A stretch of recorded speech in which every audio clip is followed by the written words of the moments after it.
So, good evening, ladies and gentlemen. I am Ashish Joshi, Alumni and External Relations Secretary, and on behalf of the entire Students, Alumni and External Relations Committee, I welcome all of you to IMA Young Alumni Achievers Award 2020. Before we sort of kickstart the ceremony, I would like to wish all our alums plus all the attendees a very happy Vimbian's Day. So today is 11th of December, which we also celebrate as Institute Day. And to recognize the efforts made by our alums, I guess there is no day better than Vimbian's Day when we can possibly do that. Uh, without taking any more time, I'd like to invite Professor Errol to give a welcome address to our esteemed panelists and the attendees. So please. Thank you, Ashish. It's a pleasure to welcome this young crowd of distinguished alumni to the Institute, and welcome especially to the first years. This is really to celebrate an achievement of our former students, and what is special about it is that student colleagues and not professionals who are currently associated with these alumni are the ones who recognize their contributions and nominate them for an award.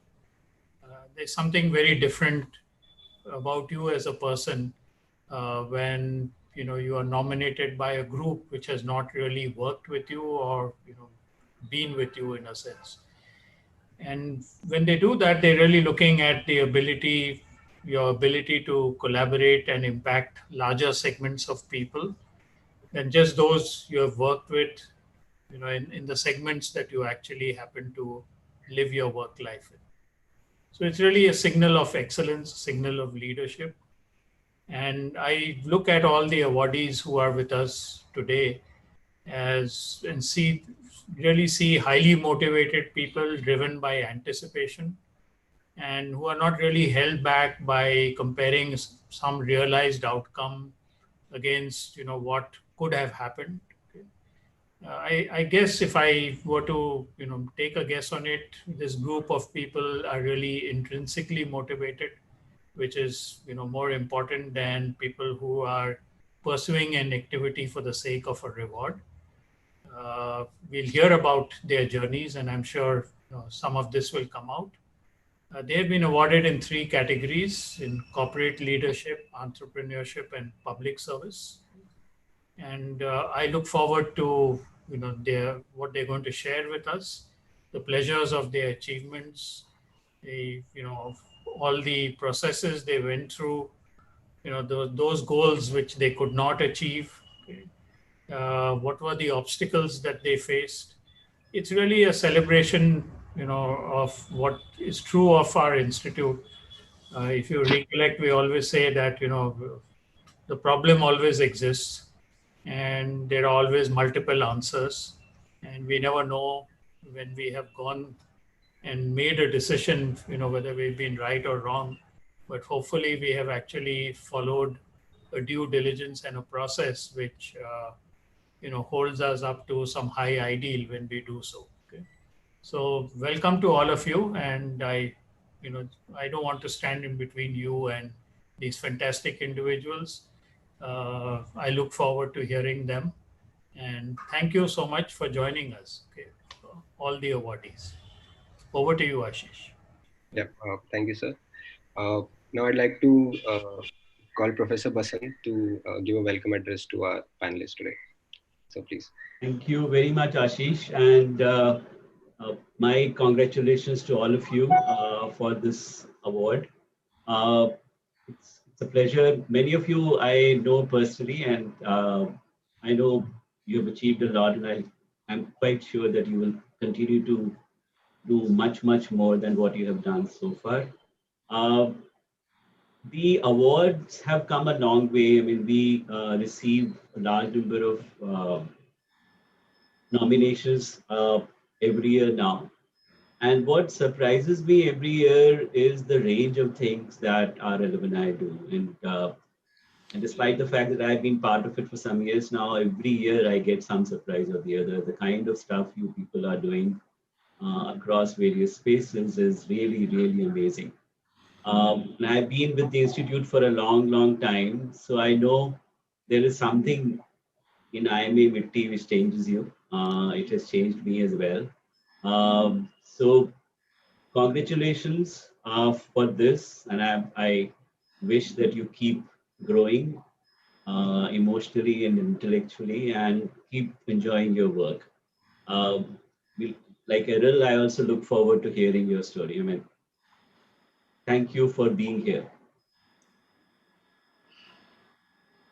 Uh, Thank you, Professor Prasanth. So I'll just share my screen and I'll just announce all our winners of the award this year. And then we'll start off with the addresses of the awardees.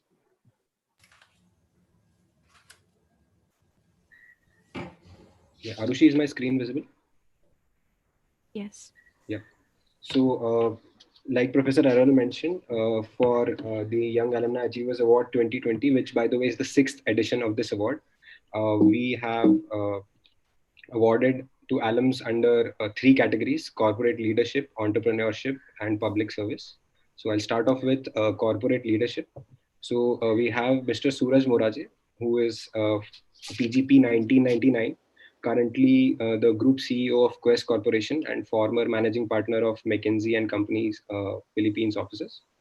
Uh, so he currently leads a mammoth organization that has close to 4 lakh employees and annual revenue of $2 billion.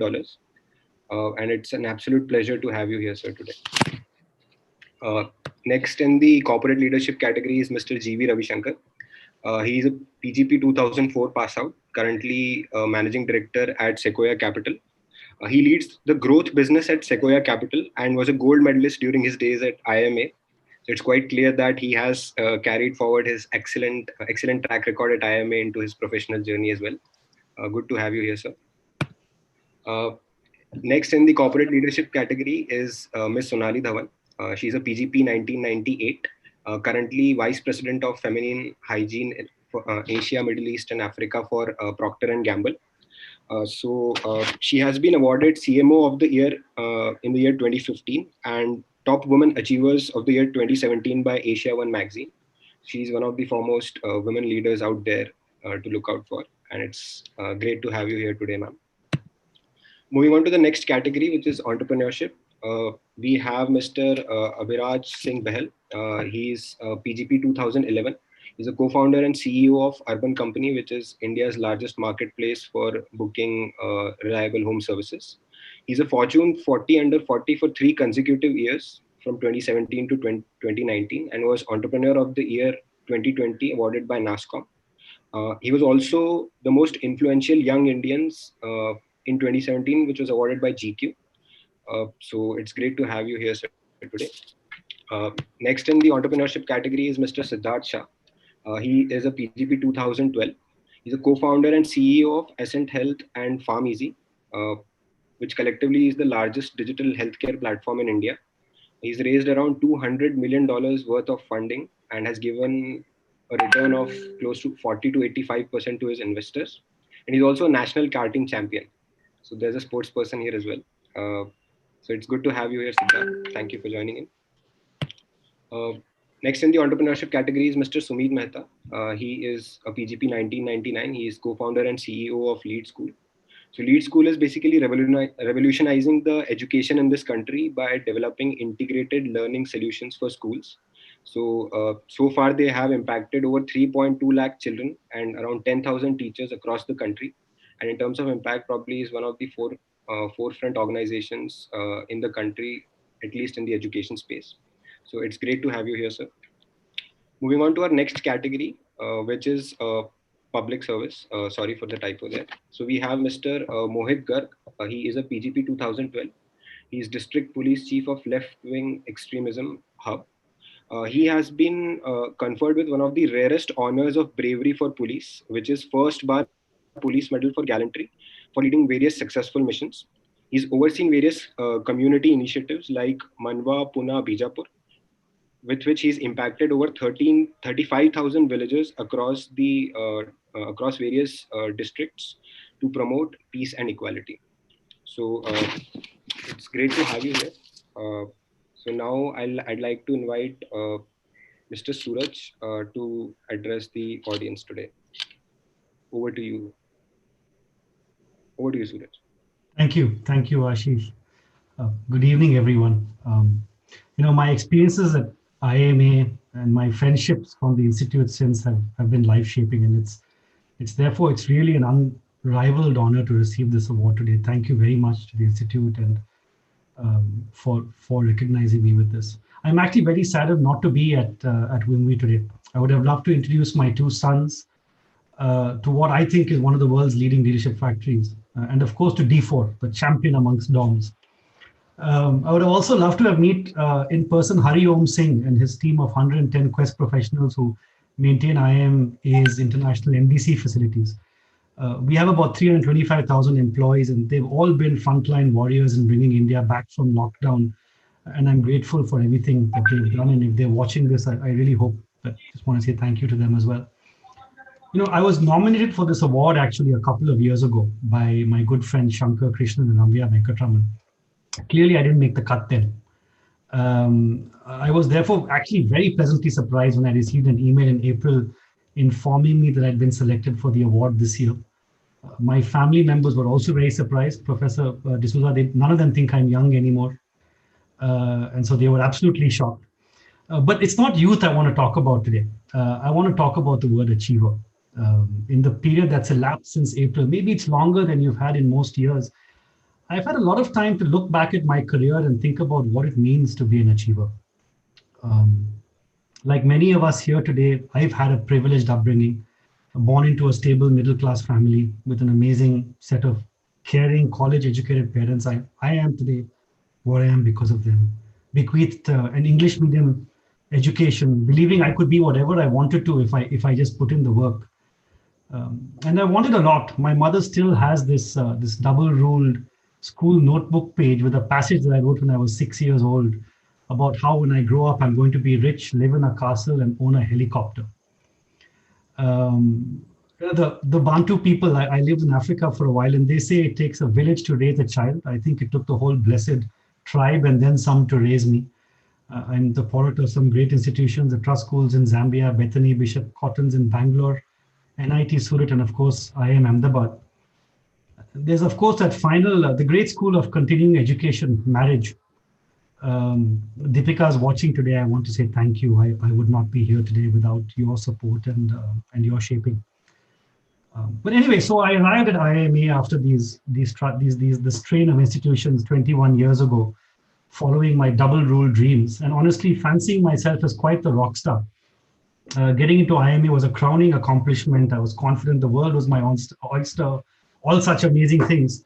And then unfortunately, reality hits. 1 hour into your PGP orientation, I realized everyone was a rock star around me. The embodiment of perfection at rapid fire CP on Nirdosh herbal cigarettes, scoring an A- on their wax, getting to the bottom of Professor Ravichandran's ops conundrums, working through black shoals in form classes of dancing and prancing at ramp parties. I was just hopelessly outclassed everywhere. And getting to know my peers was a humbling experience. I think in my case, it took the whole of the first term to figure out how to cope, which is probably why I could not really it took me a while to recognize it, Radha, because I think for the first term, I was so sort of just into myself, figuring out what do I do. And eventually my cunning strategy was to keep my head down and feign confidence.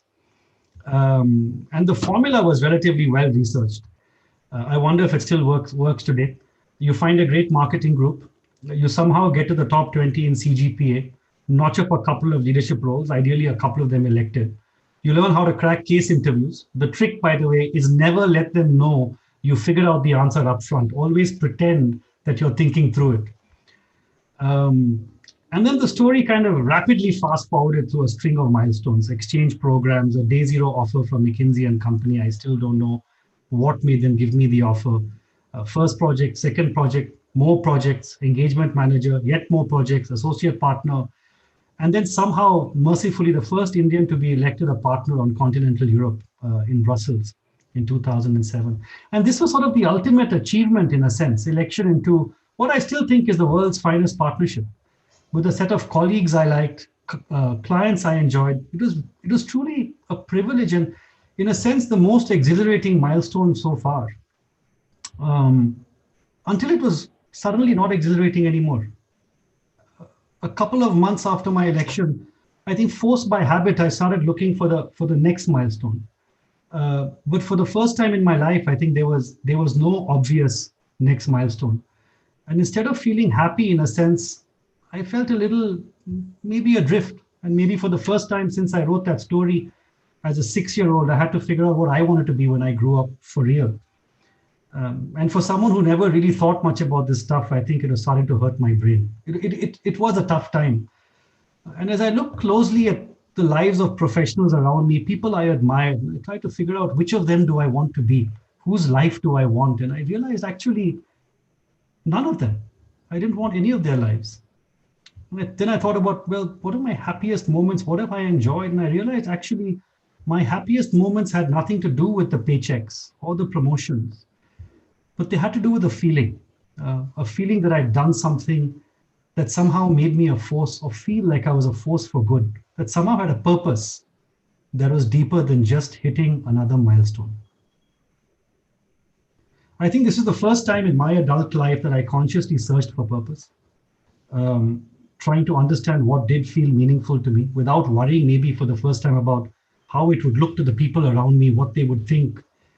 And the answer turned out to be a rather radical change. I didn't leave McKinsey, not that radical, but I moved all the way to Africa to build a telecommunication practice for the firm there. And it was a mission I felt close to, because I still believe that teleconnectivity, which in 2007 was not high, mobility was not where it is today. I still feel teleconnectivity is the new electricity.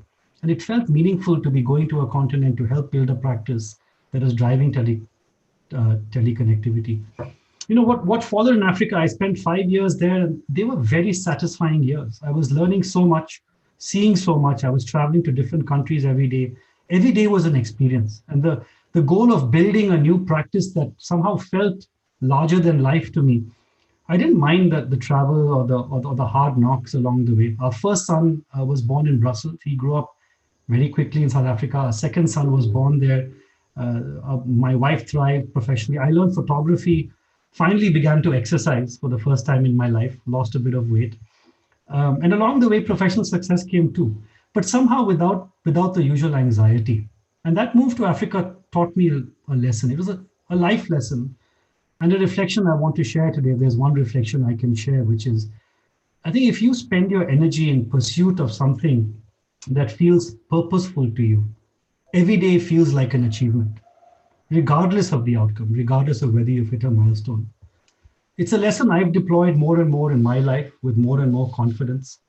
In moving to the Philippines a few years later, in coming back home to India in 2018, and most recently when I joined Quest Corp with a mission to provide high quality, secure and productive jobs to grey collar talent, which I think is a need of our times. Only a few visible individuals are lucky enough to stand here today in my place and say thank you the way I am. And there's a lot of far more talented people coming after me this evening. But as I ponder over my classmates from IMA, I'm inspired by the many heroes who are maybe not here today, but who have found and followed their purpose in the years gone by. Friends who disregarded the statistics that tell us 80% of new enterprises fail and went ahead and tried anyway.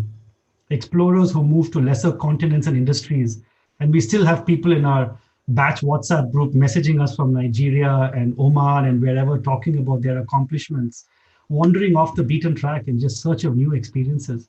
People who followed their passion to become artists. Today I heard about a stand-up comedian in New York, writers and runners, and people who've just done things that we never thought we would do on campus. And importantly, those who've had the courage to choose family over careers. In my generation, sadly, too often the women. I hope that the current batch has the courage to be more gender balanced in making these trade-offs, but also men who felt that being with their children was more important than climbing the corporate ladder. I found that very inspiring. May their tribe grow forever.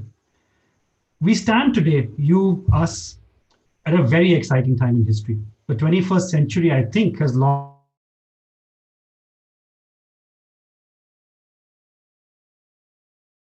long been destined to be the most eventful for my work until you're 80 years old, if not longer. Those who graduate in a PGP1, the PGP2s will graduate in an economy that I think is primed for rapid growth. It will wickedly morph as the world collectively defines post-COVID. In a world that will accelerate rapidly, technology will be adopted at a pace we haven't seen. It's going to be unprecedented change, unprecedented growth. It's like someone threw a jigsaw in the air and things land and you're trying to figure out what it looks like. It's going to be really exciting times. And I would ask, what would be your purpose over the next half century, the 50-year career that you have ahead of you? Knowing what I do now, I think I might have done things a little bit differently at IIMA. I think on top of whack runs and Manac quizzes and marketing projects, I would spend more time broadening my horizons through deeper friendships with classmates from different backgrounds than me. I still think I was an engineer. I hung out with the engineers. I don't think I hung out with those who came from, I was a little bit scared maybe of people who came from different backgrounds. I think I'd get to know them better, understand what makes them tick. I think I'd take more advantage of some of the diverse courses that IIMA offers. I must confess, again, being an engineer, I thought they were quant courses and fraud courses, and I took the quant courses. And I think I would maybe explore some of those courses and maybe even spend more time at ramp parties were I to do it again. I wish you all the best for the rest of your time at IIMA and for the trailblazing careers that will doubtlessly follow. I'm sure there'll be careers filled with purpose and achievement. But thank you again for having me. Thank you for this award. I'm grateful eternally. Thank you, sir. Thanks for those enlightening words. Now I'd like to invite Mr. G.V. Ravishankar next to share his experiences with all of us. Sir, please. Thank you, Ashish. It's hard to go after Suraj. This was just a powerful, powerful speech. And, when he was talking about writing down at the age of 6, I was thinking to myself, what the hell was I doing when I was 6 years old? I was probably sucking on a lollipop and sitting somewhere playing with my toy cars. So I had no purpose, no clue, right? So we've come a long way indeed. First, my sincere thanks for the opportunity to share some thoughts. And maybe I'll start with a little bit of an introduction. Ashish mentioned batch of 2004, DOM 15, DOM name calendar. For those of you who are interested, I know DOM names are not as popular anymore, but used to be the way we lived our lives. I came to IIM Ahmedabad after 3 years of working as a software engineer at Wipro, and I graduated prior to that from REC Trichy, where I did bachelor's in computer science and engineering. I'm now a partner at Sequoia Capital. It's a global venture capital firm, and I lead the growth business at Sequoia. We write checks into startups and growth companies, and partner with them for a long period of time, and hope to see them successful. And I've been here for almost 15 years now. And prior to that, I spent a little bit of time at McKinsey, which was from campus my dream job, right? As I stand today, there's only one word I can think of, as I reflect on the journey so far, and that word is gratitude. I feel incredibly lucky to be where I am, and incredibly grateful to so many people that have contributed to me being here and for this award to happen. And really first among those would have to be the Institute.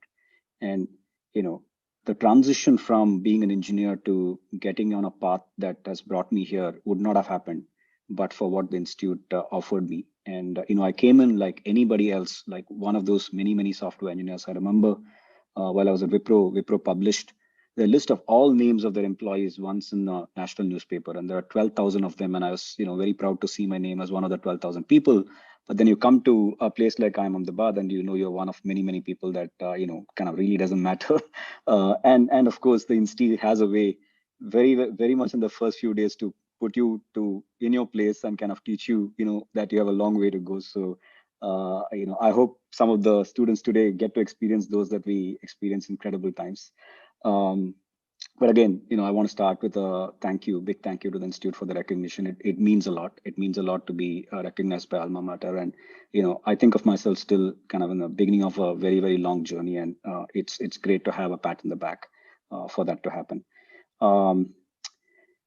In the investing business, which is kind of where I am, the way it works is we say there's something called the power law, and the power law states, power law is a kind of a distribution, much like the normal distribution. There's something called a power law distribution, which basically states there are few things will give you most of the returns or most of outcomes. So a few investment of ours, and we make several investments in a year, but only a few of them will go on to become significant investments. I feel similarly in life, there are a few small decisions that matter, and those become, those have a disproportionate impact on, what happens post that. And for me, the most important decision probably, happens to be the one that it took to come to IIM Ahmedabad. And I had, at the time, being as insecure I was, applied to every single, of the 6 IIMs then, and, got admits in all of them, and then had a choice to make, right? And then, I decided to come to IIM Ahmedabad. I'll tell you why it was a difficult decision later, but, it's obviously the most important decision that I've, amongst the more important decisions I've taken in my life ever. So tons of gratitude again for the institute and for the decision that happened. Lots of very fond memories from the campus. I was one of the very few guys who came to campus after being married. So it was a very, very different experience. So, I didn't have this, the experience of the ramp parties and stuff like that, because I was a fairly serious guy back in campus. I had a mission, which was I was going to be 2 years away from my wife. So I had to put in everything to make sure I got the most out of the institute. So fairly serious types. But very early on, I realized, I came in thinking, hey, I have 3 years experience. Lots of these IT engineers just come out and, joining this. And then I felt like I knew a little bit more about business. And very quickly I was put in my place. I remember the sessions, before the actual session starts, there are these orientation classes, and Ravi C happened to be the one that took our class, right? So, you all know Ravi C and how it is. So he was going through this case, and, I put up my hand for something. And I don't remember what I said, but I said something. And he walked over. There's a lot of silence in the class. He walked over towards me and came to me asking, "Laddu milega kya?" Meaning, what did you speak up for? You thought, you're going to get a laddu for this. And from then, I have a very high bar when I open my mouth. And, so I need to say something that's sensible. And I learned that very early on at IMA. And, but there are so many such fond memories. I had the dubious distinction of, of kind of sleeping at 11 p.m. every night. And, when only then, like, was the rest of the dorm waking up and, goes to run chai at Rambai, and then, coming to study. And by then I was already like, well past my bedtime. And so, it was very, very, very different experience from many people, had during the campus, but it was still a great one. So many things I learned, but a couple I want to highlight. Again, during the orientation, we had this IMA couple that came in to speak to us. And for those of you that know Ramesh Mangaleshwaran and Meenakshi, I remember that conversation really, really well, because Meenakshi actually told us one piece of advice, and which kind of has stood me in good stead. She said, "Never miss breakfast," right? And while it appears very, very simple, to me, when you unpack advice like that, it is about being disciplined and prioritizing the right things, right? So at least for me, the takeaway was, look, if you do the right things, if you prioritize, if you are disciplined about what you do, then, you will go a long way. And, frankly, I took that fairly seriously. I never missed breakfast. Not only that, I never missed a single class at IMA in 2 years. So, that was something that I, again, remember fondly. So I'm one of those who believes in showing up 100% and, giving it your best. So that's something that I took away. The other thing I learned is just that there are so many capable people, and but not all of them are, equally hardworking. So, I always felt like, oh, this guy is just so smart. I'm not even as smart as this guy. But then you see that, the person that's super smart thinks and knows they're super smart. So they don't seem to put in the same amount of effort that you put in. So I learned that, look, being smart alone is not sufficient. You have to complement that with hard work. And I kind of, again, live by that. McKinsey has this term saying, people at McKinsey are insecure overachievers. I think that is for a reason. I think all these guys that, they seem to attract are people that work incredibly hard, are very smart people. And I do believe, the world is full of smart people, and we have to be on top of our game and give it 100% all the time. The other some, funny stories of how I landed at McKinsey. I remember these were the times when Lehman Brothers and investment banking was actually very popular. I graduated in 2004. Life was good. Lehman had come to campus. I was very, very clear that I wanted to join McKinsey, but they needed headcount, so I was put into the group to listen to the at that time Ravi Matu from Lehman was there. He came in to talk to all of us, and I was in that class. And, just because nobody was asking questions, I put up my hand again, which by now, is a habit, and asked a question. And, so for some reason, he took a liking after that. And, my other classmate who had a PPO from Lehman, he had asked him saying, who's this guy? I want to meet him. And, from the very first interview, they were basically selling me to join Lehman. And, I told them, look, I've not even taken form as a course. And, I don't see why. And there are many people that actually want to be in Lehman. I don't want to be doing in Lehman. I'll go to McKinsey. And, I can't imagine the amount of pressure they put in. They wanted to call my wife, Rupa, who's hopefully listening to this, to convince her why this is the right move for me and why consulting is not the right move for me.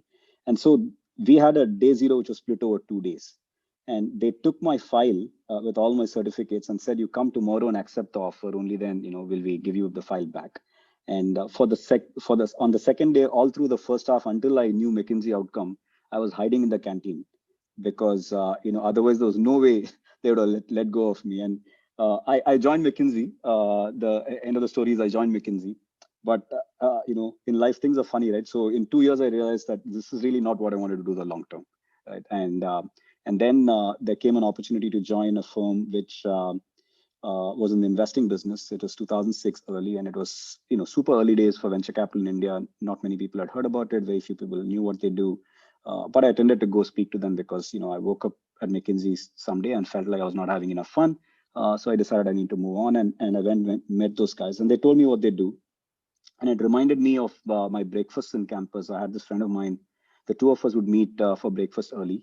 And then we'll be talking about all the cool ideas in the world, right? Like we were talking about creating a low-cost hotel chain before the days of Ginger in India. And, there were some examples in Europe and so on. So every day we'll debate about one new thing. And when these guys met me and interviewed me and explained what they do, it felt like somebody was going to pay me for what I was doing for free, at IMA and what I was doing in weekends. And I said, look, this is a dream. Like somebody's going to pay me for this, so I'm going to take this, right? So that's how I joined. When you look back in life, it's easy to connect the dots and say this was always meant to be that way. But I do want to say that look, life is a lot about serendipity, and how we latch onto the opportunities that come our way. And I'm glad that that happened to me. And here I am, 15 years later, loving every day of my work. And and to Suraj's point on purpose, I think I found mine in a way. By seeing other people successful. And to me, that's kind of become the mission that I am on, to make many more people successful in whatever way I can. By funding entrepreneurs one way, by helping them, by dreaming along with them. And more recently, I started writing about stuff and hoping that makes bigger impact, because your reach can be a lot higher. So those are some of the things that's going on. But long stories. I wouldn't bore you guys, but I would be remiss if I didn't thank my wife, Rupa, who is extremely supportive. I'm not thanking her only because she's listening, but because I mean it. Going back to the choice of IMA, we lived 3 kilometers from IIM Bangalore campus. And, the easy decision then was to go to IIM Bangalore. And, literally it was 3 kilometers from my home. I could have stayed at home and been a date scholar and had my, no disruption in my married life. But she asked me to go to IIM Ahmedabad because I said that's the best school, and was very supportive of that. And I wouldn't have come to IIMA and I wouldn't be where I am, but for that decision. So deeply thankful for that. And I want to thank my parents because they've always let me do what I want to do in a way. They've trusted my decisions and given me the courage to pursue that, or at least never doubted it in a way that I had to think about that even more than once. So. Super thankful for all of this. I want to finish with one piece of advice for the young folks that are listening here. One thing I've learned over this time is, we have to play the long game, right? This is not about short-term results. It is not about, what happens tomorrow. A lot of times we are highly distracted by, what we're going to get in the short term. But really what really matters in this, most of you are going to live for 100 years, right? Like science is just kind of developing so fast that most of us, and certainly the younger ones, most of you will live for 100 years. So you got to think about life in a very, very, very long period. So I really believe the only way to live and only way to live less stressed is to think about life in the very, very long term. So many things, become clearer when you think of life in the long term. And everything in life, in my belief, is about compounding. Your wisdom compounds, your relationships compound, your luck compounds, and your wealth compounds. So just be focused on the very long term, and you guys will all do wonderfully well. Thank you very much again. And we want to do especially thank Professor Basant, who has been a supporter ever since campus, at campus, and ever since. And again, lucky to have those relationships. Thank you everyone for this opportunity. Thank you, Mr. Ravishankar. So now I'd like to call Ms. Sonali. So ma'am, please. Thank you, Ashish. It's been just such a joy to listen to Suraj and to listen to Jivi. First, I want to thank you, Professor Zarol, Professor Basant. I want to thank whichever was the honorable jury which has conferred this award on me. Truly, I feel really honored, really privileged. I don't know if I feel young yet, still, but thank you very much indeed for this recognition. I want to start also by recognizing this alma mater, IIM Ahmedabad, this institute. I believe it has made me who I am. In fact, a lot of what I have in life, I can really say owes back to the institute. Most importantly, my husband. I met him there, Sanjeev, he's listening. We were fellow PG mates in '98. And it is basically to this institute that I owe my marriage. Of course, the kids after. My first job I found was because of IIM Ahmedabad, that's Procter & Gamble. I'm still in the same job after 22 maybe years. So I really want to thank the institute, the people who made this institute. Many of them are still there for really this award. I want to thank also my company, Procter & Gamble. I joined it, first job, first day out of campus, and now I still find myself there. And what P&G has taught me, that actually when you build businesses, when you build really a brand, it's not just the financial assets you create. Actually, the bigger thing is you build people and you build organizations.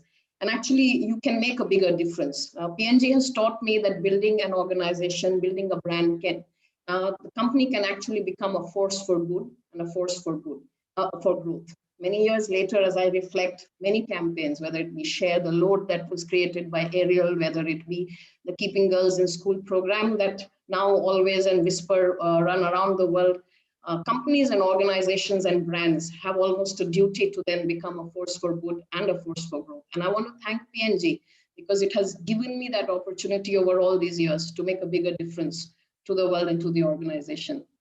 Finally, I want to thank my family. My parents who are no more, but who always inspired me to go for my dreams. I want to thank my husband, Sanjeev, my mother-in-law, Saroj, who's actually sitting in the room listening as I speak right now. My children, Vihan and Arushi, who are probably in the other room listening. They all want their privacy these days and their own Zoom links. And I want to thank my brother. They have truly, truly been there for me, encouraging me, actually standing up for me sometimes and pushing me at other times. So I want to thank them. They have been my beacons and my inspiration. And as we stand here today and we welcome you all, the new batch of PGPs into these halls, it reminds me of my time when I actually entered IIM Ahmedabad for the first time. It was probably more than 24 years ago, 1996, when I started in IIM Ahmedabad. It was a hugely momentous day for me because it marked the culmination of what I thought was my childhood dream. And if you permit me, I'll tell you the story of that. It started, I was first introduced to IIM Ahmedabad almost when I was 8 or 9 years old. And that was because my father, who was in the army, was posted to Ahmedabad.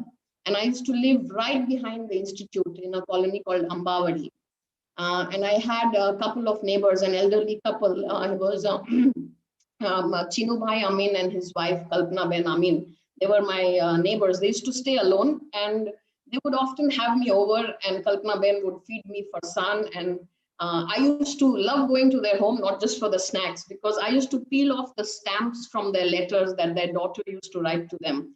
And their daughter, Bela, was in the US then. And for me, when I was 8 or 9, middle class India in the 80s, for me, the thought of a girl who was staying in the US, had her own house, her own car to drive, and could write these letters with these beautiful stamps on them, I was really besotted. And Chinubai and Kalpana Ben told me, look, if you want to do the same, you can, because she studied right there from the Management Institute, Vastrapur.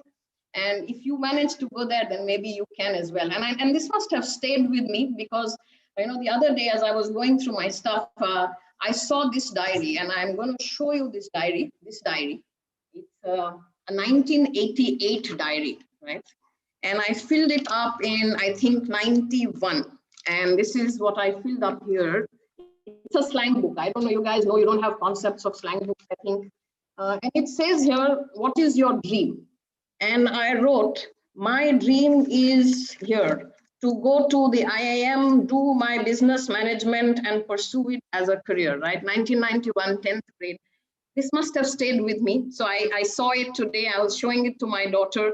So clearly it made a big difference. So the day that I ended the first day in Ahmedabad, well, I missed the ceremony. I was one of the waitlisted kids. So I was sent to Bangalore first, cleared the waitlist. I didn't tell my parents. I thought the pubs there were better. And of course there was nothing, but as it turned out, my parents came to know, a phone call came, and then I was asked to come here. And a few train rides later, on reserved RAC compartments, I had found myself in Ahmedabad. But anyway, that's a story for another day. So it was a big day. And I'm sure for a lot of you here, this is also the culmination of probably a childhood dream for you. So I want to, first of all, I want to congratulate you for this amazing, amazing day in your lives. And I hope that this will be the first day of many, and this will be the first dream of many that you will chase, right? I want to also take this time, almost like 25 years later, I look back into that time and I asked myself if I wanted to talk to me and give my younger self a message or a few messages, what may they be? And as I thought of that, I pinned down some thoughts I would like to share them with you. And I hope with all of you, it will be of help to the ones who are still younger, right? The first one, I think, I mean, all of us, when we actually get to one dream, we write another, right? For me, when I came into Ahmedabad, I wrote another one. I want to join a good company. I want to be the CEO in 10 years. I want to, or maybe I will have to have I would want to have my own company. All right. If I was to talk to that version or that self of myself, I would have said to me, and I would have said to her, look, it's not a particular designation which defines us. It's not a destination which defines us. It's actually the joy of what we do every day.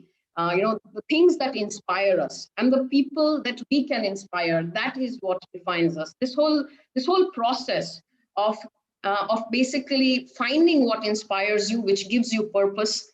And Suraj talked about it. It's what gives you purpose, finding that, imagining it, and then bringing it to life, right? The everyday process of that is what defines us. That is our destination. I would tell myself to just take a chill pill, let life happen, and then take joy in that everyday moment and that everyday unfurling of what is an inspiration, right? And so whatever be your inspiration, some of you may say it's that big CEO job. Some of you may say, no, it's actually about creating an organization. Others, you may want to be actually an author. Some of you may want to be a musician. I saw actually Mohit, he after PGP, became a policeman and changed the world, right? So he's changing the world. So it's actually, find it. I would encourage all of you to find it. And whether it even be being a great parent to your kids and leaving everything to do just that, whatever it be, just chase that inspiration. Don't let go of it in the confines of the cubicles that you may find yourself in, and embrace all that inspires you. Bring your true full self to this party, which is called life, right? That's what I would say to myself. I would have also told myself, like, there is no such thing as having enough money to retire. Right? When I just started to work, I used to say, I get to 10 lakh rupees, no, I'm going to just retire. Then it became like, if you get 1 crore rupees, I think maybe 1 crore is enough. Maybe I should just retire. After that, I'll sit in the Bahamas. And then that number becomes like 1 million. There is no end to it, right? I would have told myself, look, there is no dollar destination, which then determines that you should leave what you're doing. In fact, you leave what you're doing when you're not having joy in what you're doing. That's the destination, right? That's when you say, what is my other purpose?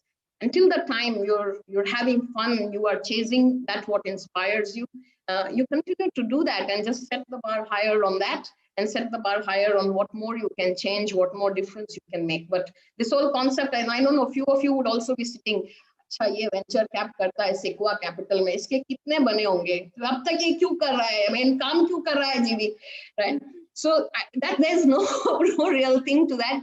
So there's no, just I would have told myself, like, stop trying to count how much money is enough, right? Just start on with life, get going with life, and live and start achieving what will really make you happy, right? I would have told myself that to nourish and really cherish the friendships I would make in these college days. When I came to Ahmedabad, I was told about this RG Giri, right? Everything is relative grading. Bhaiya, everybody is competition.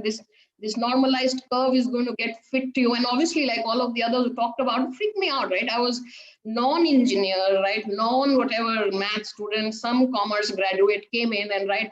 And then they were like, you'll fit to into that normal curve, tumhara to C aayega math mein, right? All of that stuff, right? And I would have told myself, forget it. Your friendships will outlive your rivalries by far. What you will remember is no rivalry from your campus or whatever, but your friends, they're going to subsist. And I would have told myself that if you want to go to the top, there is actually enough space for a lot of people at the top. It's not that small at the top. Many people can succeed. There's no need to trample on people to climb up. In fact, I have learned that it is very willing hands which must always boost you to the top. You cannot climb on top of others to get there. And I would have told myself that chill and just invest in those friendships, just cherish those friendships.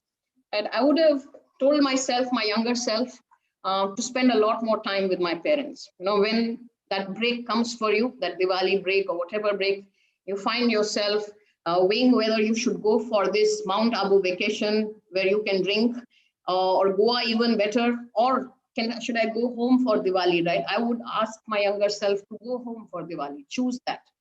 I realized after I came, I know now, after I came out of campus, I didn't have too many such vacations or times with my parents. I lost my mom just a year after I graduated. So yes, life may be very, very long, but it may not be.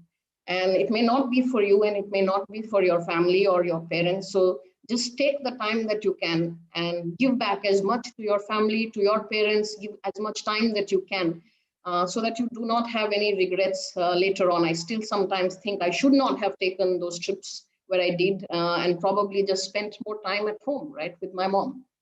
And I would have given my final message to myself as a woman. I would have said that, look, get used to being judged. No matter what you do, you will get judged. There's going to be no right way to do anything. And there might be times where your single act may be a basis for a judgment on all womankind, because you will carry this burden of whatever you do. It's not just me, Sonali, doing it. It may be a burden for all womankind. So if I have like a bad mood day, it might well be that all women are hormonal, right? There may be a judgment. But I would have told myself that it's okay. This is a burden you have to carry, but this is also a privilege you enjoy, right? There might be just so many other women who will look at you and who might think of you as an example. There might be so many who might think of what you have done as an inspiration, as a harbinger of things to come for them, right? So it's okay. Be proud about this. Proudly carry this burden or this privilege, whatever you may call it. And be happy at every opportunity it gives to you to probably set an example for somebody else who's younger than you, maybe your daughter, maybe someone else, right? So I would have said, don't just make it count as best as you can make it count. And as I come to the end of probably my allotted 10 minutes, I have not been timing myself, right? I would just want to leave us all with the motto of I'm Ahmedabad. Not many of you would know it. It's not a very famous motto, I must tell you that. But there is one, and it is about Vidya Vinayogad Vikasa. So it's really about the distribution of knowledge is what leads to progress, what leads to development. I would think that this institute gave me that knowledge, which sometimes I've had the occasion, the privilege, and the opportunity to distribute. And I hope that each one of you can take all that this institute has to offer to you in the next 2 years and then distribute it as best as you can to as many people as you can, so that you can bring about that change and that progress that you want to see. So thank you again for this opportunity to all of you. Thank you. Have a great, great life ahead of you. Thank you. All the best. Thank you, Sonali. So I guess probably the two major takeaways from what you just said was that we should focus on the journey, and then in that process, invest in the relationships that we have around us. Yes, absolutely. with that, I'd now like to call Mr. Abhiraj. If he... Thank you so much, Ashish. First of all, I would like to thank Professor Rakesh Basant, Professor Errol D'Souza, Professor Saraj Mukherjee, and the entire IIM Ahmedabad community for giving me this honor. I think it's a very special award coming from my alma mater, and the recognition is something that I truly cherish, and I'm very happy to get this award. So thank you very much for considering me worthy. Let me start by saying that I think my career is still young and fitting to the award, the Young Alumnus Award. And I think there is a lot that is still to be done. And in some sense, I feel that maybe I'm would have been better if I would have got this award a few years later. But still, I can talk about the last 10 years and 2-3 decisions which I think have helped me and had a shaping impact on my career. But before that, maybe a couple of minutes on the 2 years I spent at IIM Ahmedabad. I think amongst many things that IIM Ahmedabad taught me, the one thing it taught me was hard work. I came directly from engineering college, and by the final year of engineering college, I was used to mostly sleeping 18 hours of the day and whiling away the remaining 6. And IIM Ahmedabad kind of reversed that, made me work 18 hours a day and make do with 6 hours of sleep. First year was spent just trying to remain afloat and trying to somehow make it to class average so that you have some respectability with which you can graduate. Then I did my internship with PCG, which I eventually joined as well. And it was a tough 2 months at PCG. And after that, behold, I decided to join the placement committee. And Professor Mukherjee was my boss for that 1 year. And he was a tough taskmaster. So no respite for the second year as well, which is usually the more relaxed year. So basically, when I was graduating, I looked back at the 2 years and I said, okay, I worked really hard. So at least one thing I know is that I can work hard. I joined BCG, and I think I was having a decent career at BCG, but somewhere it wasn't enough, and I was looking to do more. And I think that takes me to the first major decision that I took, which was 3 years into BCG. I decided to quit and start out on my own. And I think a large part of the decision and the confidence to take that decision I owe to my wife. All of us are saying life is long, but life is also short, and therefore I feel it is worthwhile sometimes in life to take risks.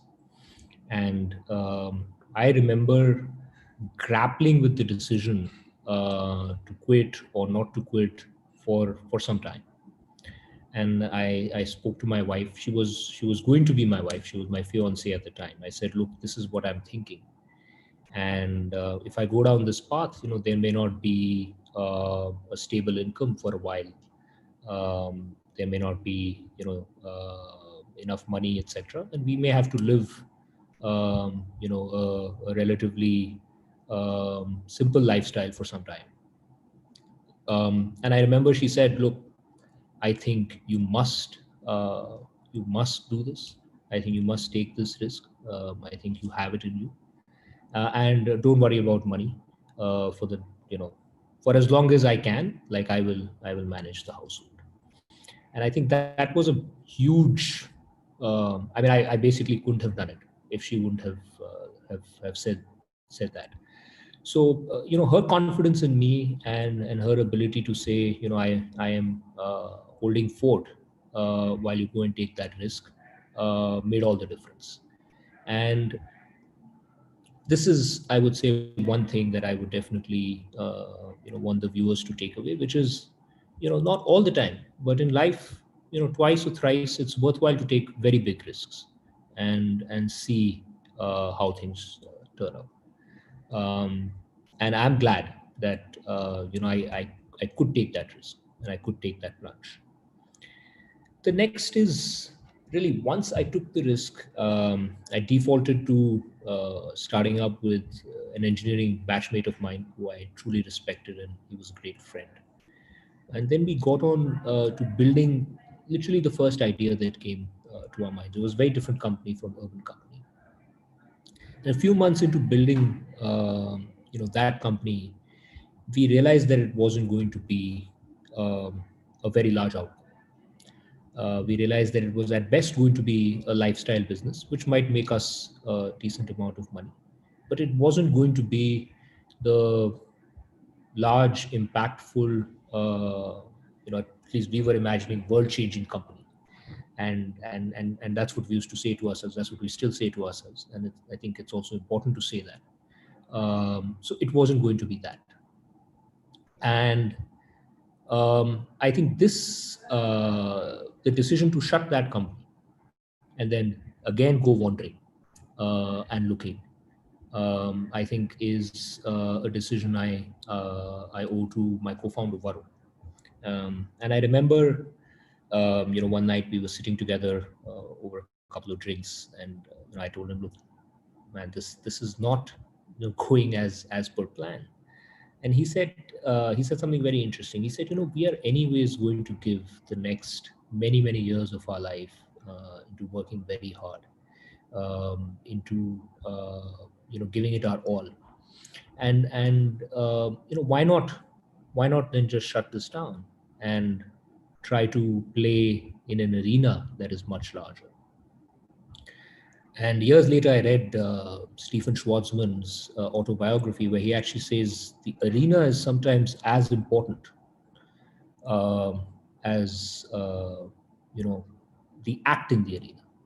And if you choose a small arena, regardless of how great your act is, it may not be a great outcome. So I'm glad that Varun had the wisdom at the time, and I had the wisdom to listen to him, to shut that company and then go wandering again in search of a much larger and more impactful idea. And large, impactful ideas, great visions really help because they allow you to commit years and potentially decades of your life in the pursuit of that singular vision. And not just your life, they allow you to attract people who are more talented than you, more intelligent than you, not because of you, but because of that vision. We at Urban Company paint a vision of having millions of professionals working on our platform all over the world, delivering services like they have never been experienced before. And we are very far away from that. We are only at about 25,000 professionals today.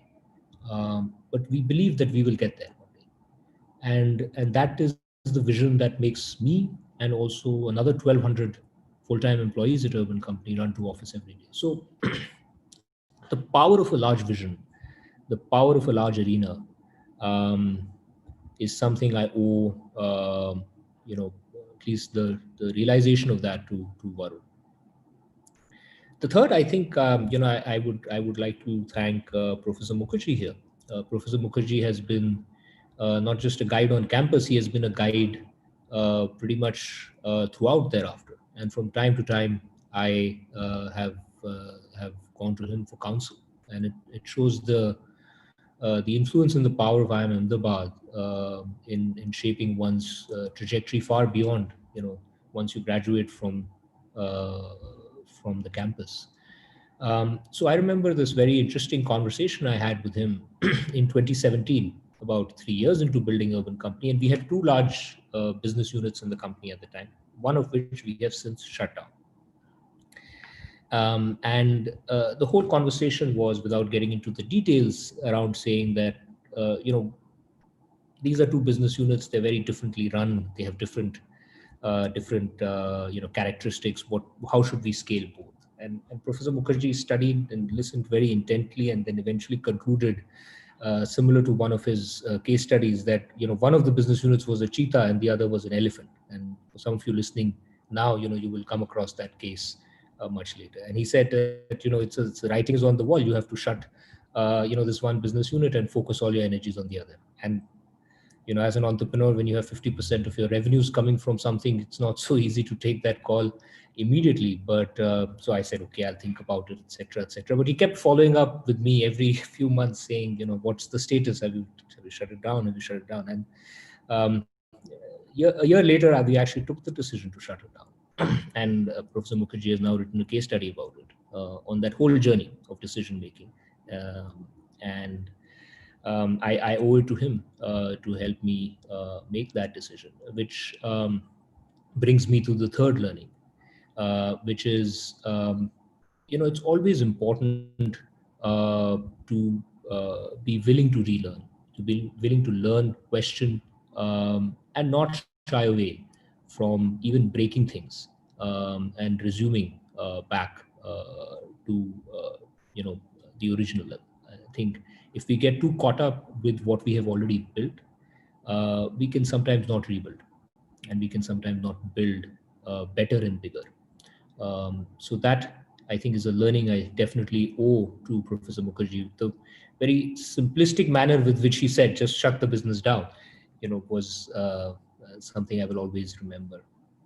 And last but by no means least, I would like to acknowledge, and we were talking about it at the beginning of the session, a very dear friend of mine, Commander Nishant Singh. Commander Singh unfortunately passed away a couple of weeks back in a MiG-29 K crash. I am here today in Goa for his funeral. And it's a lesson that he taught me. And many others have spoken about it, the lesson of discipline. And as a MiG aviator, you have very razor thin margin of error. You operate in milliseconds, and consequently having all your mental faculties at the top of your game is something very important. So I remember once talking to him candidly, and he told me, he said, look, in my entire life as a fighter aviator for the last 12 years, only once have I flown on a 6-hour night sleep. Otherwise, I have always had the discipline of sleeping 8 hours and studying 4 hours before that, day in and day out, every single day. And once I've stayed up that little bit extra with friends, and I've regretted it till date, because I could tell the next day that it had an impact on the way I was flying.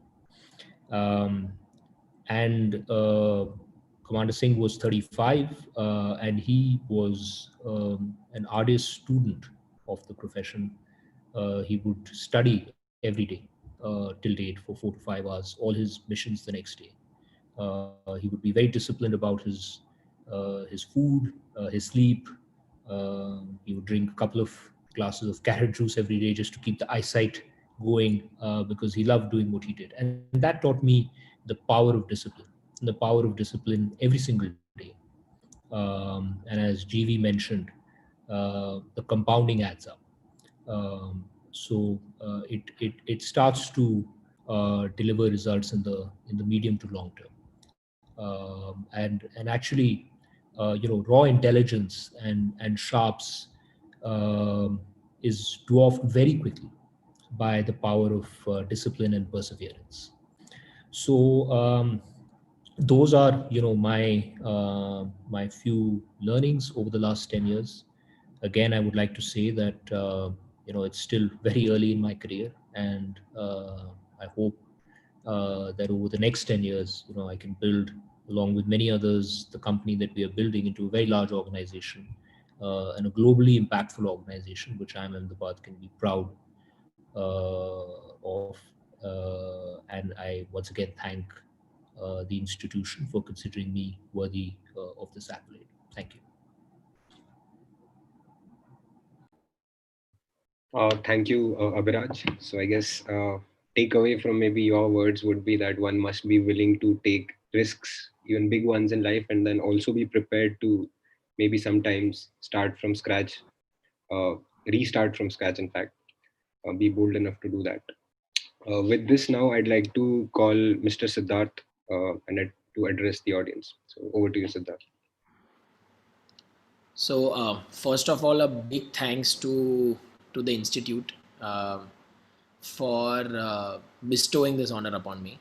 Uh, I, I hopefully believe that I'm the youngest amongst all of these people, and hence I identify far more being in the dorm, being as a student, rather than being on the other side addressing the students. So to that extent, I actually don't have much gyan to give. I don't have a lot of philosophies, but what I do have are a couple of stories, and in a good way or bad, all my stories lead back to what I do and the campus. Um, to give a little background, when I was young, I actually neither was smart enough to write down what my ambition was, neither did I have a scrapbook. The only thing that I knew was to play very well with Hot Wheels. And for a very long period of time, I thought that is what should become my career. So I worked really hard at becoming a race car driver. Somehow I got lucky and I ended up becoming a national go-karting champion for a couple of years in a row. And I actually wanted to leave my academic career. Um, as things were, I had a nice car crash. I broke a couple of bones in my right ankle, and that was the end of my racing career. And like most Indians, right, what you do after that is you have no clue what to do with life. And I said, that's perfect. Why don't I just go and become a computer engineer, right? Because that was the default option. If you don't know what to do, just become an engineer, right? So I gave my 12th grade exams and CET exams without much thought, without anything, and ended up at the Dwarka Das J. Sanghvi College of Engineering in Mumbai, which I think had a phenomenal role to play. Because while the college was excellent in academics, what it was far better at was being a part of the Narsi Munji group, and it had tons of college festivals and tons of events, and I was naturally attracted towards that. So I said, okay, why don't I become a part of the festivals and the committees and this, that, and the others, and see how life goes ahead. I think I was really fortunate that I got into IMA. I was amongst those few ones who had zero work experience. So even before my there is my in fact even before the final eighth sem exams were undertaken at college, my results are already out. And I remember my professors in engineering being very proud. And at those points of time in the final sem, we had 80 marks for our theory paper and we had 20 marks for Viva in each subject. And in Viva, there was an internal examiner and an external examiner. The external examiner would come from some other engineering college in Mumbai University. And I remember my head of department coming at every single time and saying, "Ha mulga, I am Ahmedabad madhe admit zala hai," right? Which is basically telling everybody in my college so proudly that this guy got into IMA, right? I think it was something that was really big. And I remember my parents being so happy, and I kid you not that they actually booked a local community hall and invited 1,000 people over, right, saying that hamara beta IIM mein chala gaya, right? So I actually had more people at my admission to IIM Ahmedabad party than I had for my marriage, right? Because they were just so proud ki, a guy jo padhne likhne nahi wala tha, right? I mean, 12th pass was like the maximum that they had hoped for, got into IMA somehow, right? And going into IMA was a very different experience. I had never before left home. I always stayed in my home with my parents. I still do. It was a truly life-changing experience for me, right? I believe literally that, I mean, while my academics were good in engineering, I literally believe I got in because of the so-called sports quota, right? And you can imagine my plight when I got into campus and, I had like everybody from the best of the IITs and the colleges and the law schools literally coming and like acing the exams, right? And someone like me just trying to figure out, okay, what do I want to do with my life? I was really fortunate that I met some of the smartest people that I know in my life as my best friends, right? People from my dorm, some of my people who are adjacent to my rooms have become leading IAS officers. Some people on my dorm have become entrepreneurs. Some of my closest friends today are doing phenomenal work. Saurav, Anuj, Vivek, and a large part of my success, I owe it to them becoming my classmates and my group mates, and them doing much more of the assignments than I could, right? And me free riding on them to the extent of getting some great grades as a result of that. Um, but I then, while I was at IMA, I was somehow fortunate enough again to get picked up on day zero as amongst the first candidates to get into Goldman Sachs in the iBanking team. I had never before worked in my life. I was just 22 when I went there, and I had the 2 best months of my life. They made me work harder than what I had worked at IMA, and working at IMA was already hard enough for someone like me. And in those 2 months, I realized something very important. I realized what I was good at, but I realized something what I was not very good at. So the first thing I did when I came back to campus is I opted out of the placements process, because I realized I'm not good enough for any job, right? In any company, anywhere, right? So the best thing to do was to just come back to campus and opt out of the placements process. So I came back and I spent the entire second year literally scratching my head around what I want to do. And I must really deeply thank the professors, Professor Saral Mukherjee, Professor Sailesh Gandhi, Professor Anil Gupta, I don't know if I'm missing Professor Ajay Pandey. All of these people, they worked really hard to give me some sense of semblance of what I should do in life, right? And then I narrowed down on 2 ideas. I said either I will do something in the space of renewable energy and LED lightings, or I'll do something in the space of healthcare. So I first had to pursue something in the space of renewable energy, and I actually opted for a course on business Chinese on campus, learned a little bit of Mandarin, went to China when the batch was sitting for placements to do a little bit of research on renewable energy and LED lightings. And the basic thing I was told that you must learn is photovoltaic cells, right? Because that and LED energy was the new big thing at that point of time. And I realized that the only job I would do is somebody would make the panels. I'll just, put like a thappa of my name and sell it. And that wasn't exciting enough. And then I was part of the Cine course run by Professor Anil Gupta. And actually, with my closest friends, Anuj, Vivek, and Saurav, we actually undertook a project to create the online pharmacy in India, right? It was a very novel idea way back in 2011. And I'm actually really proud of the fact that before I graduated, right? I still remember our graduation was on the 26th of March. My final Cine presentation was on the 3rd or the 4th of March. By then, I had actually incorporated a company while I was on campus, right? And I would have actually loved to share my screen and show that presentation, but that presentation still today is the guiding factor on what I want to do, that is to build India's best digital healthcare platform, right? A large part of what I do today literally, right, and I kid you not, is literally born on campus, right? It was born out of a Cine project on campus. And the company that I incorporated started its journey as Dial Health.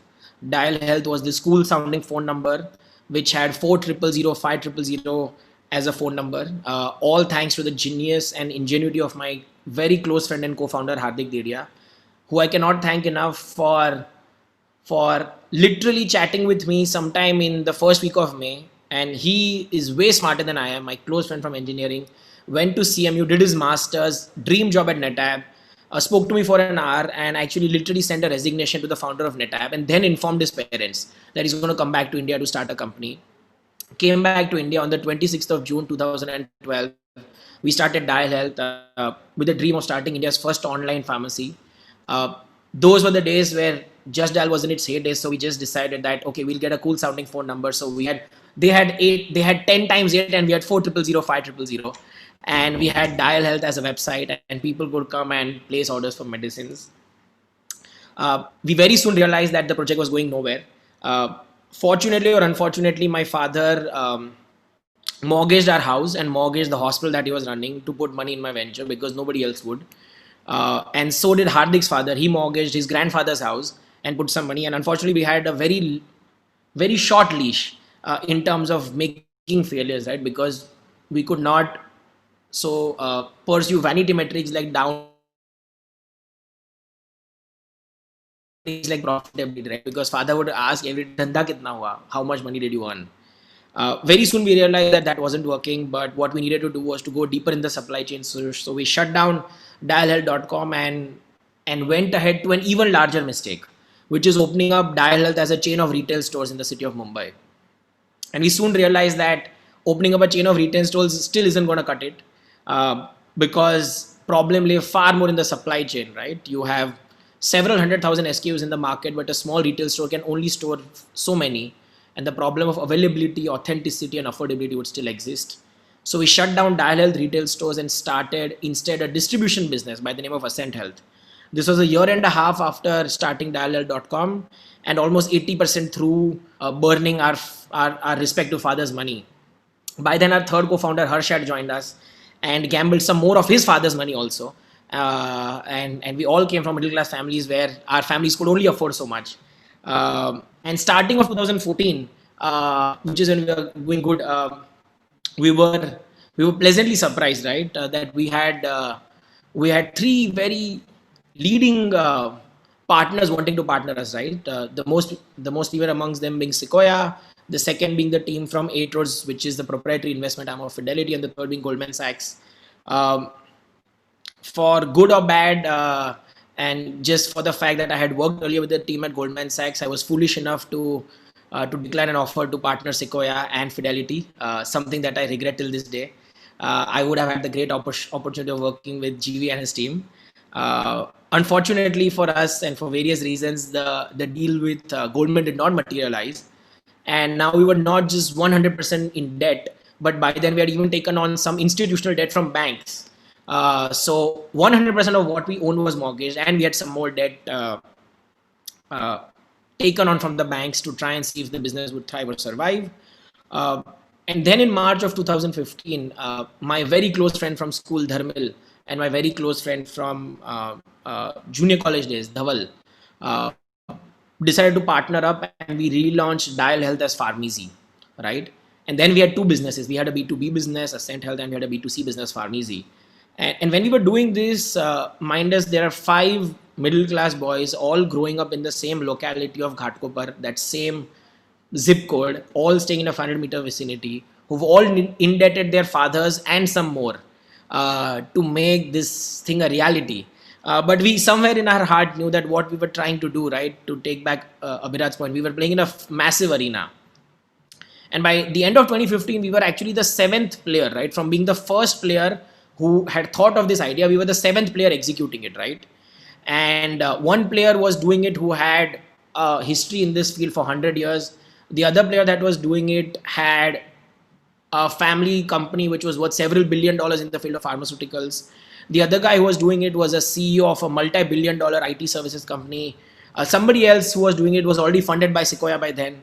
There was somebody else who was the largest chain of retail stores and the largest family of healthcare companies in the company, and somebody else who had made a truckload of money by selling their own pharma companies, right? And we were the 7 people doing this, right? 5 guys at the age of 25, indebted, not here, right, but above here, right? But still united by our passion, united by our perseverance. And you know, there is a very smart word that the VC industry teaches you, which is called pivot, right? But pivot is basically an acceptance of failure, right? So we were not afraid to fail. We were not afraid to be perseverant.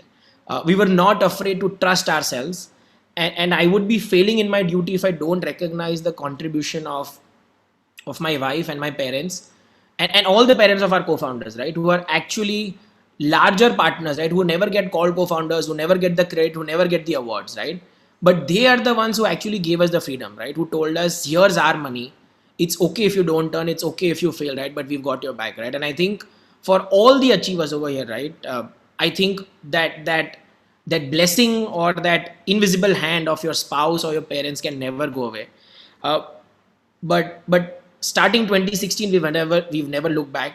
We were fortunate that great partners partnered us, and we went from being the number 7th player to coming to 2018 and 2019 as the largest player, and then we got all our companies together, and we recently just completed a merger and acquisition of another online pharmacy, and we are now 8 to 9x the size of the 2nd largest digital healthcare player in India.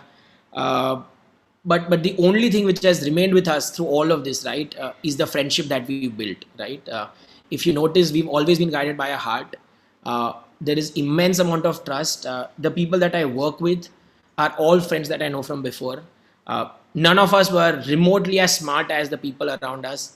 maybe we were not as disciplined, not as diligent, but what we had was a passion. What we had was perseverance, right? And what we had was unbelievable amounts of trust, which came by knowing people, knowing in friendships. And the only thing I can tell you is that if I look at my life backwards, it makes a lot of sense. But if I look at it forward, I was a guy who was going to do racing, who could not complete that, became an engineer, accidentally got into IMA, luckily didn't know, got into Goldman Sachs, didn't know what to do, went to China, came back to India, started something in healthcare, was a big failure for 2 years, had the opportunity to partner some of the best people, screwed that opportunity up, right? The only thing I can say is life will always give you opportunities. Never lose hope, right? The only thing that can define us and our journey is hope, trust, friendship, passion, right? Obviously, there's a lot of hard work. Obviously, there's a lot of implicit trust. But I think in today's day and age, hard work, trust are all table stakes, right? I think that's table stakes. It's a given, right? But I think a large part of what you will do will be guided by your internal belief, the voice of your heart, the trust that you have with people, and the passion, right? So that's all I can say, right? I don't have any life lessons. I don't have any I don't have any gyan to give, right? But the only thing that I have is this small anecdote which I've tried to summarize my life's journey, and hopefully it resonates with some of you, with all of you. Maybe not with none of you, but that's all that I have to share, and a deep sense of gratitude to the institute that gave me an opportunity to learn, to actually incorporate my company on campus and get me this far. Thank you once again for having me. That was one hell of a journey of perseverance that you just shared with us, Siddharth. It was great to know the ups and downs that you had. With this, now I'd like to call Mr. Sumit to speak to our audience. Over to you, sir. Thanks, Ashish. This feels like back to campus all over again. You know, when you are nominated for the Young Alumni Award, you think you've cracked it, and then you come here and listen to all these guys, and you're wondering, do I really deserve to be here? I think amazing conversations and speeches from everyone. Thank you so much for sharing your life journeys. I think I learned a lot in the last 1 hour, and it's been amazing just listening to all of you. I'm deeply honored. You know, I'm humbled and thankful for this recognition. Like Abhiraj said, you know, I might be a few years older, but I still feel that what we are doing at Lead School has just begun. Uh, the problem that we are solving in India for education is a really, really big problem. Uh, but I owe my work, you know, in education to three towering people in my life, and I must thank them before I say any further. I think my father, who was an excellent college teacher, my mother, who was an excellent school teacher, and my life partner, Smita, who's an excellent life teacher. I think right from childhood, education was a dinner table conversation at our home. And I, having seen the disparity in education between the rich and lower middle class and between metros and small towns, I think it was a matter of time that I commit myself to solving this problem. I remember post campus, the first 8 years of my life was spent in PNG. Sonali was a year senior to me, and you know, I think she was a senior in campus and in PNG. I fell out of love with PNG much sooner than Sonali has. But you know, the story is like this. You know, I used to be in Singapore, and during that time, I remember Singapore was number 5 in PISA, and India was 72nd. And I called up my father that night, and I said, "ये हो क्या रहा है India में?" You know, we are just a 5-hour flight away, and it seems like the country is 20 hours behind. And he said, "अगर इतना problem है तो कुछ आके करते क्यों नहीं हो?" And I think that question from my father pinched me somewhere, and I said, "Okay, you know, it's everybody kind of complains and point fingers, but maybe it is upon us to go and do something." And I recall, you know, I went to my manager and I said, I want to leave. And PNG is a great organization. They don't allow you to leave early, especially if you're doing decently well. So he said, why don't you take a sabbatical? Go and figure out what you want to do. So I came back to India for about 6 months. And I started teaching because I thought maybe that's my way, emulating my parents, of making a difference. And I started teaching marketing in this decently well-run institute. I mean, it's not as good as IMA. I won't name the institute for for the risk of hurting somebody's feelings. But I remember I gave them a case study. A week later, when I went back to hear, the outcome was such that I turned to my co-teacher and said, I think the problem is in the plumbing, and what I'm doing here is just bandage. So if we have to solve education, we've got to go to the school level. And that day the penny dropped for me to know that, if in India we've got to work on building our future, we've got to work on K-12 schools. I went back to Mohit, my manager in PNG, and said, I think my mind is made up. I have to leave. He said, I don't think you have enough money. Come back for a year, work for a year, and then decide. So I did that. But I think my heart was already back in Indian education. So I left in 2007, wanted to move back to India and start something on my own. Ended up meeting Subhash Chandra from SL Group. He said, why don't you come and run our education company? That was a great learning ground for me to understand education in India. I ran that company for 5 years. But when I lost my father, I took a pause and realized that what I had moved back to India to do, I wasn't doing it. I was still serving the rich in metros by running K-12 schools and Kidzi, the preschool chain. So I left that stint, and my partner Smita, I think she and me came together and we said, okay, we've got to now dedicate ourselves to solving this problem of why don't children in small towns who go to affordable schools are able to get good education.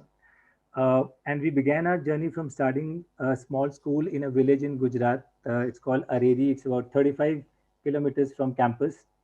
The furniture of our first classroom came from Professor Sunil Handa's school. And the first day we had 14 kids who came to that school. But I think very deeply working with the parents, who were farmers or local traders, who had aspiration to send their children to English medium schools, but themselves were vernacular educated or semi-literate, made us understand that the traditional existing forms of solutions will not work it, and we really have to build something ground up.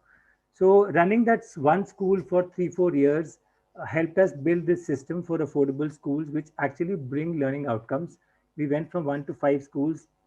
And then there was a moment of truth, which is that, if we continue doing this, we're going to be ending up with maybe 30, 40, 50 schools in a lifetime. India has 1.5 million.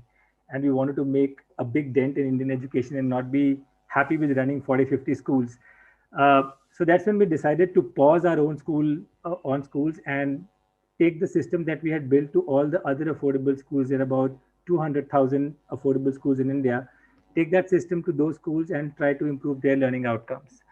And since then, I think this was in 2017, we got our early backers was Ashok, Smita's father, and Kashyap. And like Siddharth said, family has to be your first backer. If you don't get support at home, there is little chance that you'll get support outside. So I must thank them for being our early backers. And then Erivar came on board, and recently Westbridge came on board. And the problem that we've taken is so large that I think me or Smita ourselves can't do it. So without the backing of people like our early backers or our investors, or now the 1,000+ people who are working in LEAD, we would not be serving 500,000 students in over 1,000 schools across India today. And this is not even the beginning. I think it's even pre-beginning, because India has, like I said, 1.5 million schools and 250 million children to serve.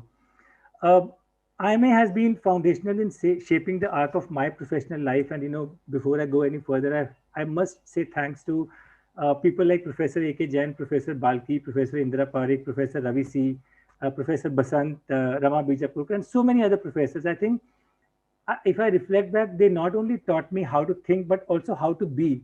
Their simplicity and humility, while carrying such towering intellect, has left a lasting impression. It taught me that, if we keep our needs in check, then the bandwidth that we have of taking risks just kind of expands so much.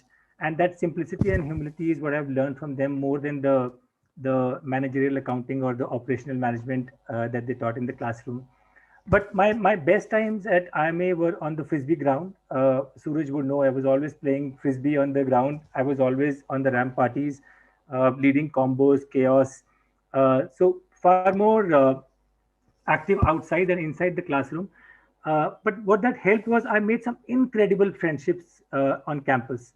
My dorm mates in D12 were when the best dorm on campus, Suraj might disagree, are still like family. You know, we meet after years and we quickly lapse into silly jokes and backslapping humor.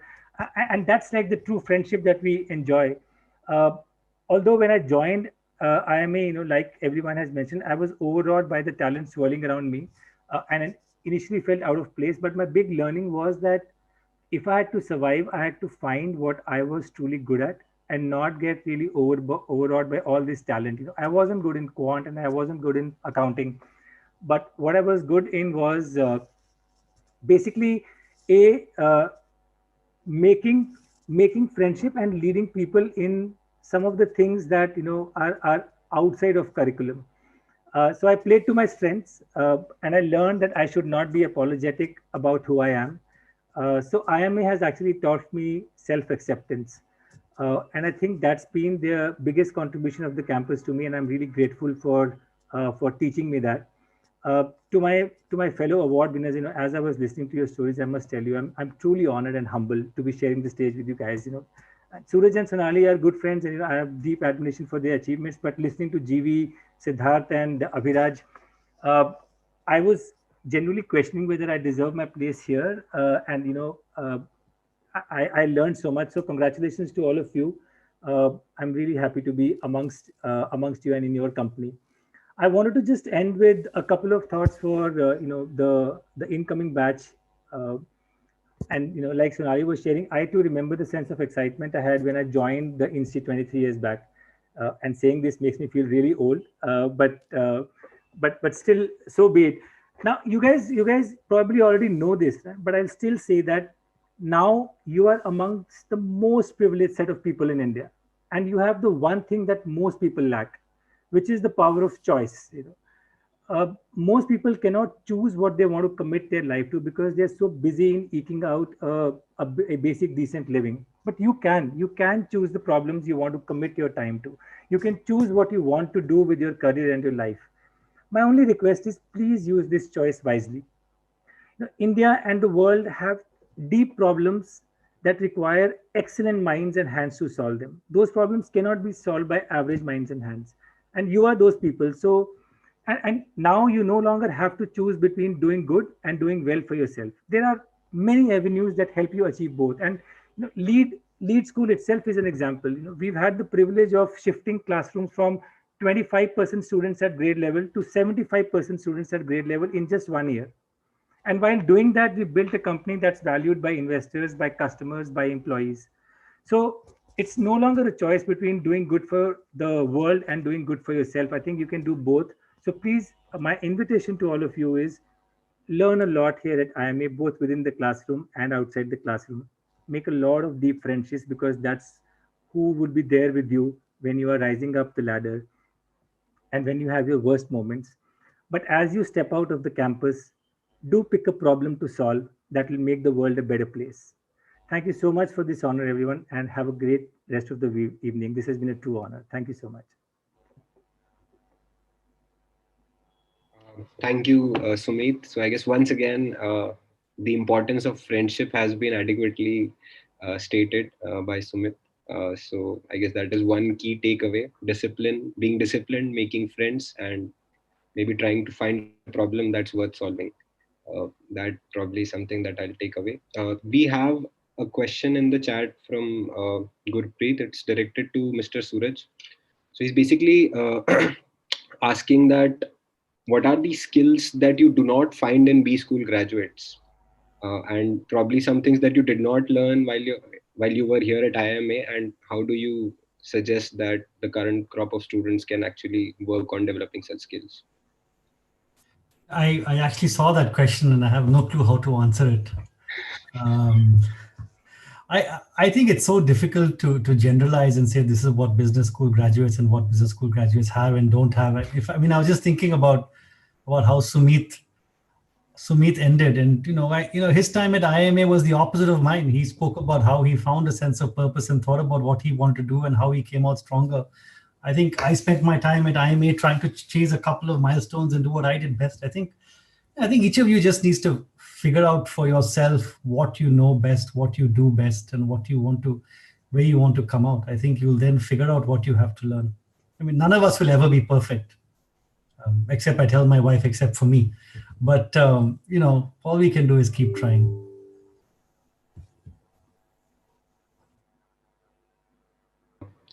Thanks, Suraj, for that answer. So if there are no more questions, there are no questions in the chat. So if there are no more questions from the audience, then I guess I now invite Professor Saral to probably thank the panelists today and address the audience. Over to you, sir. Thanks, Ashish. Well, it is such nice, I think it's almost like 1.5 hours that we have been discussing this, and frankly, it was fascinating. Different voices, but frankly, you were talking about the couple of things which were common. You talked about purpose. I think the thing which unified all of you was purpose. The other thing which unified all of you was arena. It was a choice of arena. Each one of you have made different choices of arena, but the impact, that choosing an arena which makes an impact, and each one of you have defined impact differently. It's not one single impact that you are talking about, but each one of you are focused on making an impact in that arena that you have chosen. What I found very fascinating was also the idea of pivot. The fact that when Siddharth said that, I have pivoted so many times from a race car driver to family celebrating because I have got into IMA to GS and then a B2B venture, a B2C venture. And then Suraj talking about pivoting, where he was very clear. He reached where he wanted to reach in McKinsey, and then he realizes that there is no more milestone to be had, and then comes the idea of the pivot, real pivot in terms of what you want to do. Abhiraj, starting a farm and then deciding that this is not going to be the impact that I want to create, and pivoting from that and setting up urban company. You have GV, who very interestingly, was being wooed by Lehman Brothers, and he said, I want to go to McKinsey, and lo and behold, he joins, and then he goes back to venture capital industry, and he pivots back. You have Sumit, who has pivoted from trying to teach marketing case, to a particular school, and then realizing that this is not where the focus is, and going to K-12, and then realizing that I would rather like to impact affordable, make education affordable. So each one of you have pivoted. You have Sonali, who thankfully pivoted from IIM Bangalore to IIM Ahmedabad, and hence if I look at it, every single one of you have pivoted. So in a way, we really don't know where we will find that purpose. We really don't know what is that purpose we are looking for. But we are able to pivot, and that allows us to experiment. And many of the younger students who are listening to this, and maybe on YouTube, I think the focus has to be on that experimentation and finding out, which is it that I would like to do, and do something about it, and then if it does not work out, pivot, but focus on finding out that purpose. I think that is what I have taken from this discussion, and I congratulate all the young alumni achievers, on getting this award. And I'm sure, Abhiraj kept on saying that, I'm too young for this. I'm sure all of us, are too young. I was thinking, half of the young achievers in this panel are my students, and half of them are not.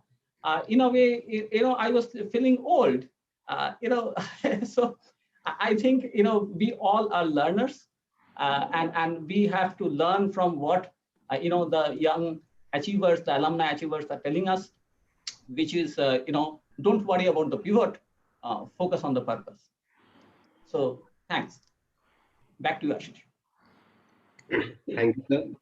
On behalf of the alumni office team and the SAERC team, I would once again congratulate all the award winners today.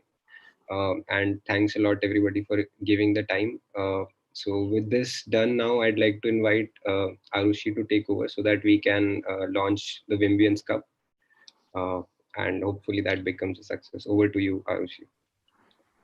Thank you, Ashish, and thank you so much to all the speakers for sharing your stories, your experiences, and your learnings. It was truly enriching, and it felt really wonderful to be able to listen to all of you here. So, on the event of the Institute Day, we would like to take this opportunity to introduce the Wimbians Cup to all of you. So, before the pandemic hit, we had planned several activities for the alums this year, but due to the pandemic, nothing of that sort could happen.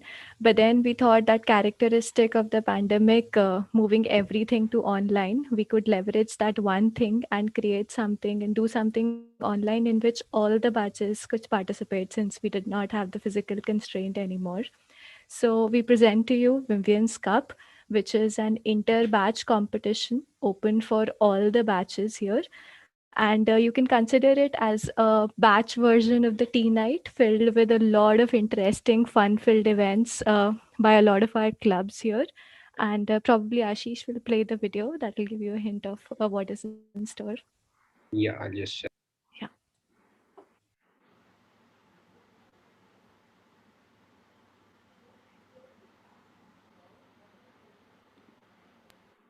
Yeah, is it visible, Arushi?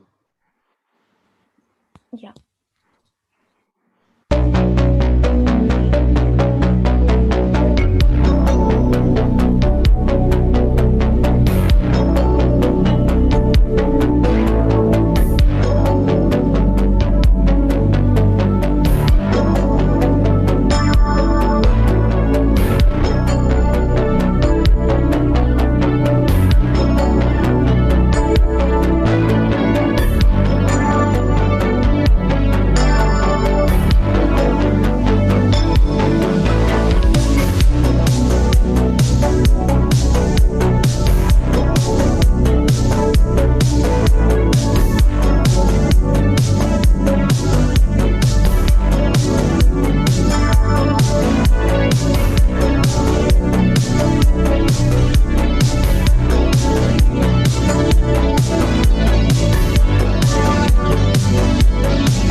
So that was our trailer for the event.